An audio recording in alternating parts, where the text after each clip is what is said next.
नमस्कार। कुदरत के क्रोध के बाद जो तबाही मची है उसके बाद रेस्क्यू ऑपरेशन जारी है। सीधा आपको स्पॉट पे लिए चलते हैं हम। पूर्व मुख्यमंत्री और वर्तमान केंद्रीय शिक्षा मंत्री रमेश पोखरियाल निशंक वहां पर पहुंचे हैं और हालात का जायजा ले रहे हैं। ये देखिए आप तस्वीरें। रमेश पोखरियाल निशंक उत्तराखंड के पूर्व मुख्यमंत्री, हरिद्वार से सांसद और वर्तमान में केंद्रीय शिक्षा मंत्री पहुंचे हैं और रेस्क्यू के काम का वो जायजा ले रहे हैं, समझ रहे हैं। जो लोग रेस्क्यू के काम में इन्वॉल्व हैं, जो सुरक्षाकर्मी, जो स्पेशलिस्ट, जो लोग इन्वॉल्व हैं, उनसे वो बात कर रहे हैं। थोड़ा सा एयरलाइन दे सके उनको, थोड़ा मलबा जितना कम करेंगे सर, थोड़ा सा अगर एयरलाइन मिल जाए sir, they can survive more sir. अभी क्या है तो दोनों तरफ से ट्रैप है sir, there is no fresh oxygen going sir, that is our aim sir. Immediately will make the at least ऊपर वाला लेयर थोड़ा सा। संभावना क्या है कि वहाँ तक भी ये जो पहुँचा होगा पानी तो वहाँ तक भी पहुँचे होगा आपका काम है? जी सर, हम लोग तो टनल में जो मलबा है वो कैसे हटाया जा रहा है, और ये टी पॉइंट पे भी है। ये बता रहे हैं उनको। वहां पर जो रेस्क्यू ऑपरेशंस में जो लोग लगे हैं, जो देख रहे हैं, जिनके ऊपर जिम्मेदारी है, जो रेस्क्यू के लीडर्स हैं, वो उन्हें बता रहे हैं।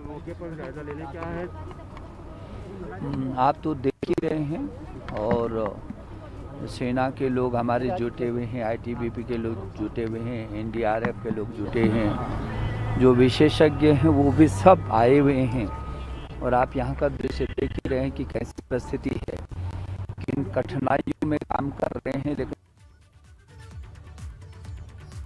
रमेश पोखरियाल निशंक वहां पर पहुंचकर समझ रहे हैं कि कैसे रेस्क्यू ऑपरेशन चल रहा है। पूरा मलबा जो है भरा पड़ा है टनल के भीतर, काफी ऊंचाई तक 100 फीट ऊंची है टनल और इसमें अंदर बहुत मलबा भरा पड़ा है। तो उनको ये बताया गया कि वो मलबा कैसे निकाला जा रहा है और उसके लिए किस तकनीक का इस्तेमाल किया जा रहा है, ये उनको अभी ब्रीफ किया गया। सेना के, आईटीबीपी के, एनडीआरएफ के, एसडीआरएफ के जवान रेस्क्यू के काम में लगातार लगे हुए हैं। 16 लोगों को बचाया गया एक टनल से। हम यहाँ पे मेडिकल टीम के साथ हैं यहाँ पे। सर किस तरह से अभी यहाँ पर लगे हैं, किस तरह से वर्क कर रहे हैं? कल दोपहर से कल सुबह से हम लगे हुए हैं जब से डिज़ास्टर हुआ है। एंड कल जो 12 लोग निकले थे उसको भी हमने मेडिकल एड दी है एंड वो 12 ठीक हैं, सेफ़ हैं, स्टेबल हैं। एंड अभी हम जो अब अंदर जो टनल में और फंसे हुए हैं, जो रेस्क्यू ऑपरेशन चल रहा है, उसको कवर करने के लिए हम आए हुए हैं। होपफुली उसमें भी कुछ सर्वाइवर्स होंगे तो हम उसको भी रेस्क्यू करेंगे एंड उसको फर्स्ट एड देंगे। हमारी अभी फ़िलहाल 2 टीमें लगी हुई हैं, एक दूसरे साइड पे थी और एक यहाँ पे है। मेन टीम जो है हमारी यहाँ पे, क्योंकि यहाँ पे मेजर रेस्क्यू है। तो मेडिकल टीम्स कैसे वहाँ पे काम उनके, तो मैं सोचता हूँ कि भारत सरकार पूरी ताकत के साथ, और जैसे देश के प्रधानमंत्री जी ने बोला कि पूरा देश और पूरी सरकार इस आपदा में उत्तराखंड के लोगों के साथ है और इस यहाँ पर कोई कोर कसर नहीं छोड़ी जाएगी। लोगों की ज़िंदगी बचाने के लिए पूरी तरीके से काम हो रहा है।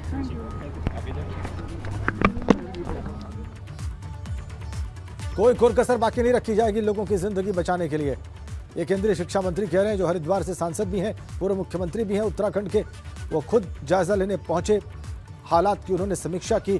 जो लीडर्स वहां पे रेस्क्यू टीम के वहां पर लगातार काम कर रहे हैं, उनसे समझा कि उनका रेस्क्यू ऑपरेशन कैसे आगे बढ़ रहा है, किन चीज़ों पर फोकस है उनका, उनको सब कुछ बताया गया। और ये देखिए आप, आईटीबीपी के जवान, सेना, इसके अलावा एनडीआरएफ और स्टेट डिजास्टर रिस्पांस फोर्स सब लगे हुए हैं।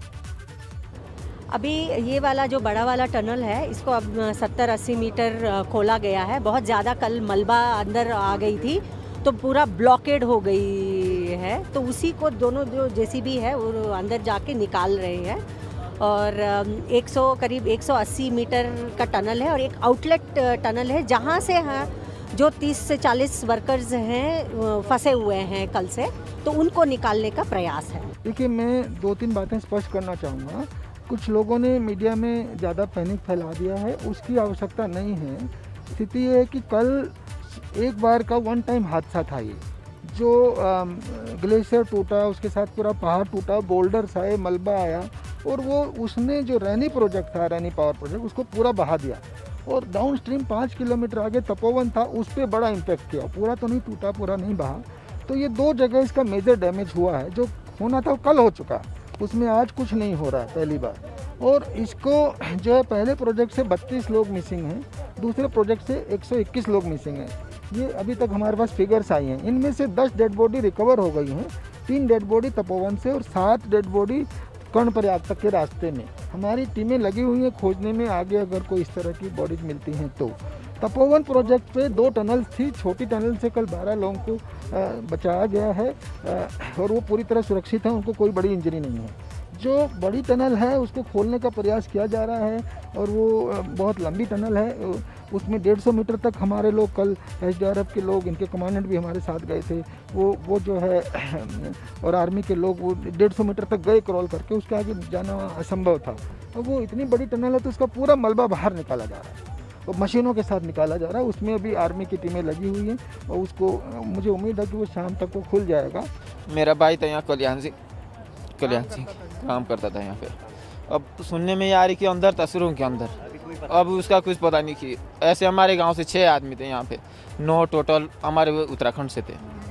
ये क्या होना है, अब अंदर काम ही कर रहे थे और क्या ये 11:45 बजे जो है ये हादसा हुई और उसके बाद वो हमारा कोई बंदा दिखाई नहीं हुआ। उनकी ड्यूटी नाइट की थी, हमारी नाइट की थी।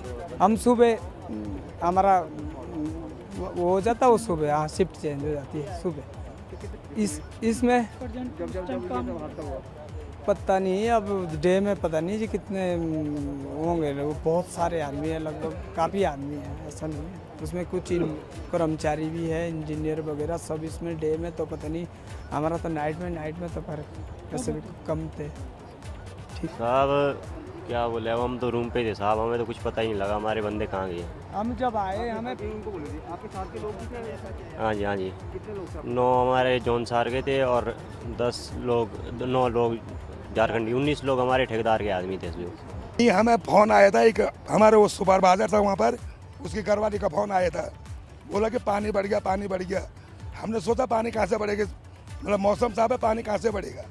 फिर भी मतलब हमारे 5-7 आदमी भेज दिए थे, हम आगे टनल बंद था, फिर टनल में आवाज़ दी हमने, तब तक हमने बाहर देखा, तब तक नदी से पानी मतलब काफ़ी उछल रहा था। उसके बाद मैं भी भाग गया, बाकी हम दौड़ते ऊपर निकल गए थे। बाकी हमारे बाहर के आदमी सेफ थे, बाकी 14 आदमी या 12 आदमी अंदर टनल में थे। 8 तस्वीरें इस हादसे से जुड़ी आपकी स्क्रीन पर। कैसे रेस्क्यू ऑपरेशन चल रहा है, कैसे तबाही मची और उसके बाद तलाश चल रही है जो गुम है उनकी, कैसे मलबा जमा हुआ है पूरे इलाके में जहां पर सबसे ज्यादा हिट हुआ, ये सब कुछ इन 8 तस्वीरों में।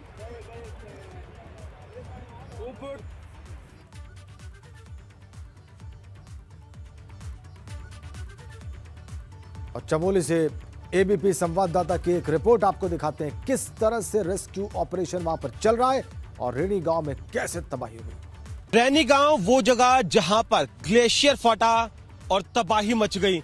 उस छोर से महज 6 किलोमीटर पहले तपोवन विष्णुघाट विद्युत परियोजना, ये एनटीपीसी की ये वो परियोजना है जहां पर सबसे ज्यादा नुकसान हुआ। अभी भी सैकड़ों मजदूर यहां जो काम कर रहे थे लापता है, टनल में फंसे हुए हैं।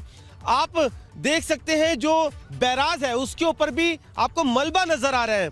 उससे साफ है कि जो पानी था यहाँ पर, जो सैलाब था वो बैराज के ऊपर से बह रहा था। और ये बैराज जो आपको नजर आ रहा है करीब 30 से 35 मीटर का नजर आ रहा है, जबकि पहले 60 से 70 मीटर नजर आता था। करीब 30-35 मीटर की मिट्टी भर गई है, यानी कि अंदाजा लगा सकते हैं जो सैलाब यहाँ से गुजर रहा था वो करीब पानी के ओरिजिनल लेवल से 100 से 150 मीटर ऊपर बह रहा था।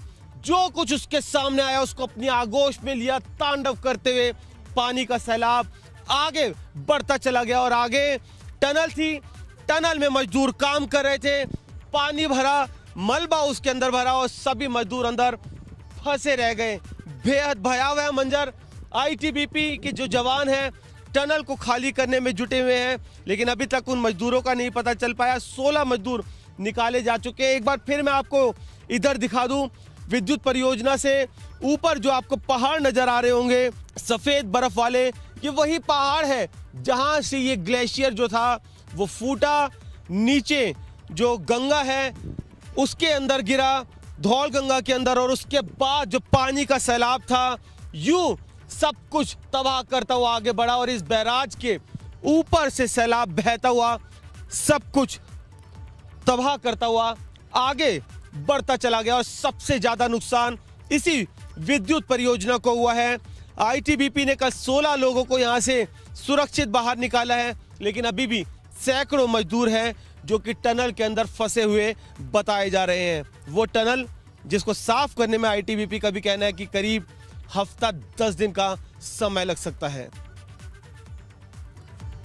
सीधा आपको ग्राउंड जीरो लिए चलते हैं। हमारे ब्यूरो चीफ अजीत सिंह राठी इस वक्त वहां पर मौजूद हैं। तपोवन और वो विद्युत प्रोजेक्ट ऋषिगंगा पावर प्रोजेक्ट जो सबसे ज्यादा डैमेज हुआ है इस हादसे में, वहां पर ठीक मौजूद हैं। आप अपनी लोकेशन खुद ही एक्सप्लेन करिए दर्शकों को अजीत, और देखिए, बताइए, दिखाइए वहां आपने क्या देखा और क्या महसूस किया।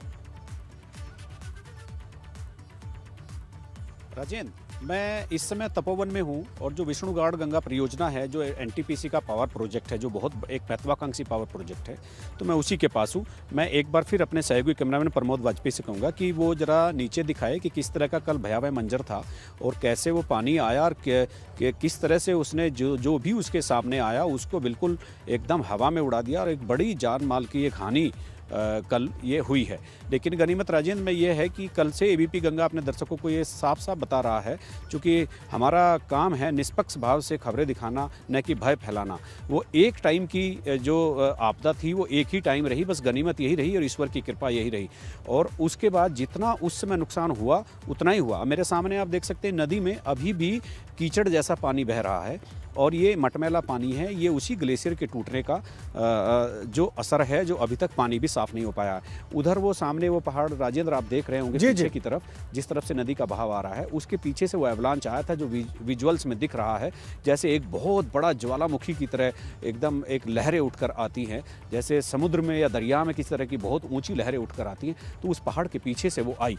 अब जैसे ये बहाव आप देख रहे होंगे, देखिए आग बहाव के साथ साथ आप चलेंगे तो इधर ये जो नेशनल प्रोजेक्ट मैं आपको दिखाने वाला हूँ, इसको देखिए, ये कंक्रीट का था और ये बेहद मजबूत बनाया जाता है। और जब भी डैम राजेंद्र बनाए जाते हैं, उनकी जो ग्रेविटी है, उनकी मजबूती है, उसको सबसे पहले आंका जाता है कि इतना मजबूत होना चाहिए। तो इस डैम की हालत देखकर आप अंदाजा लगा सकते हैं कि जो एवलांच आया था वो कितना खतरनाक था और उसके भीतर कितनी ताकत थी, कितनी ऊर्जा थी।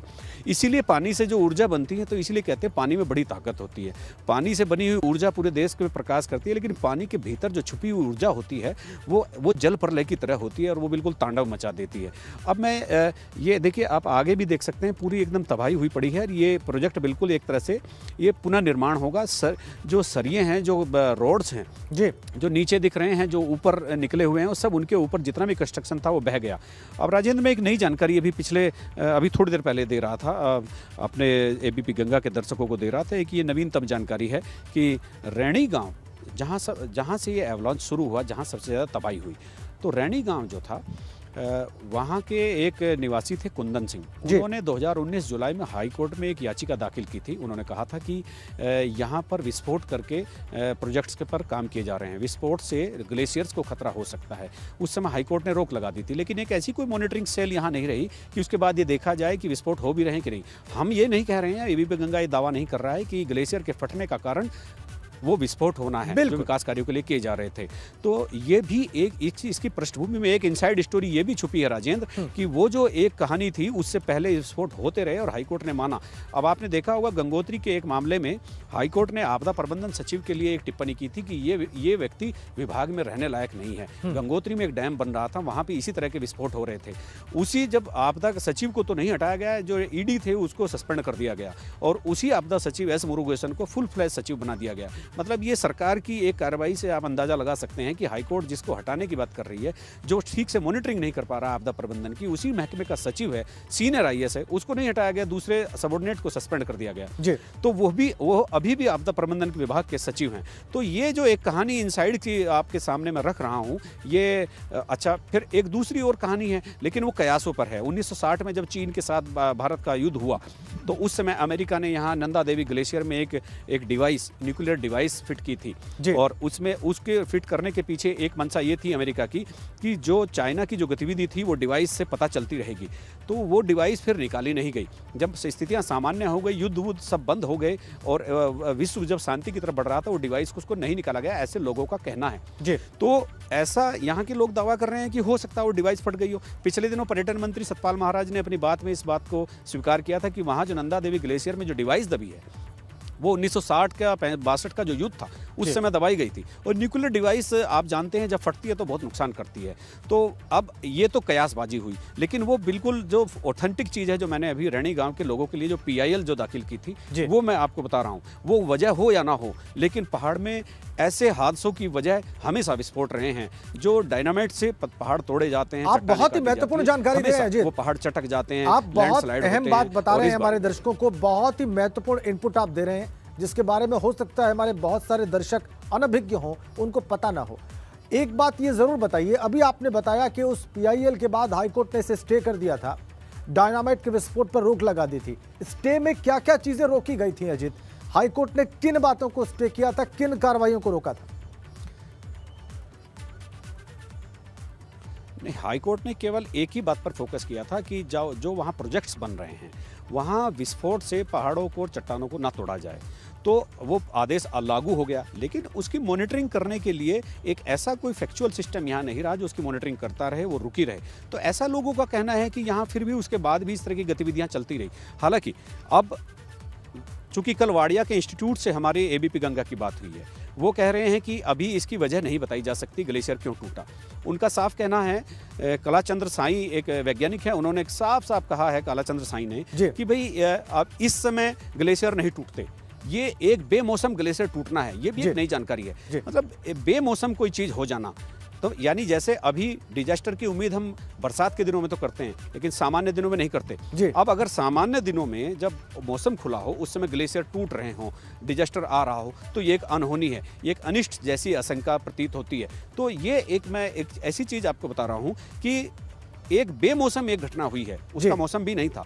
और वाडिया के इंस्टीट्यूट कह रहे हैं जो भूगर्भीय संरचनाओं पर अध्ययन करते हैं, ग्लेशियर पर, और जो भूकंप क्यों आते हैं, ग्लेशियर क्यों टूटते हैं, लैंडस्लाइड क्यों होते हैं, वो इन्हीं चीज़ों पर वाडिया इंस्टीट्यूट देहरादून अध्ययन करता है और वो वर्ल्ड लेवल का इंस्टीट्यूट है। ठीक है। तो उनका कहना है कि ये इस समय एकदम से इसकी वजह बताना ठीक नहीं है और पता भी नहीं चल सकती, लेकिन ये गैर वक्त हुआ है। ये क्यों हुआ है, इसकी एक अनुसंधान करने की, इसकी एक इन्वेस्टिगेशन करने की जरूरत होगी। बिल्कुल। और एक इन्वेस्टिगेशन वैज्ञानिकों की टीम करेगी। बिल्कुल, और वैज्ञानिकों की एक टीम की वहां पर पहुंचने की सूचना भी है, वहां पे जहां पे ये हुआ है सब कुछ, जहां पे ये आपदा आई है, ऐसी खबर भी आ रही है।